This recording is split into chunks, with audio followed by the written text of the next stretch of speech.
नमस्कार। नाथ संप्रदाय के नवनाथ योगियों की यात्रा अब हमें ले आई है एक ऐसे योगी की चरणों में जिन्हें उनकी अनोखी साधना और रहस्यमय जीवन के लिए जाना जाता है।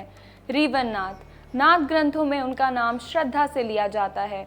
उनकी कथा ये दर्शाती है कि योग केवल ध्यान और तपस्या तक सीमित नहीं, बल्कि ये साधक के संपूर्ण जीवन को रूपांतरित कर देता है। रीवन नाथ को नवनाथों में महत्वपूर्ण स्थान प्राप्त है।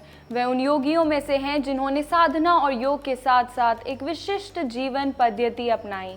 शास्त्रों में उल्लेख है कि रीवन नाथ का जीवन रहस्यमय था। उनका आचरण साधारण लोगों से अलग था, परंतु उनमें गहन आध्यात्मिकता झलकती थी। रीवन नाथ की साधना अत्यंत अनोखी कही गई है। उन्होंने ध्यान, प्राणायाम और मंत्र जप के साथ कठोर व्रत और नियमों का पालन किया।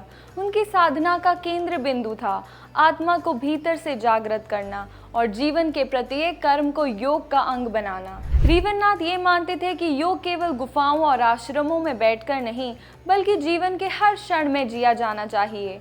पुस्तक में रीवन नाथ के जीवन को रहस्यमय कहा गया है। कभी वह गहन तप में डूबे रहते तो कभी साधारण लोगों के बीच जाकर उन्हें मार्गदर्शन देते।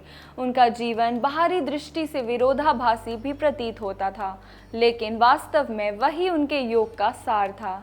वे लोक और परलोक, संसार और साधना दोनों के बीच एक संतुलन बनाकर चलते थे। रीवन नाथ का दर्शन ये था, साधना का सार ये है कि जीवन का हर कर्म योग बन जाए। वे ये सिखाते थे कि योग केवल आसन और प्राणायाम नहीं है, योग है जीवन का अनुशासन, कर्म की शुद्धता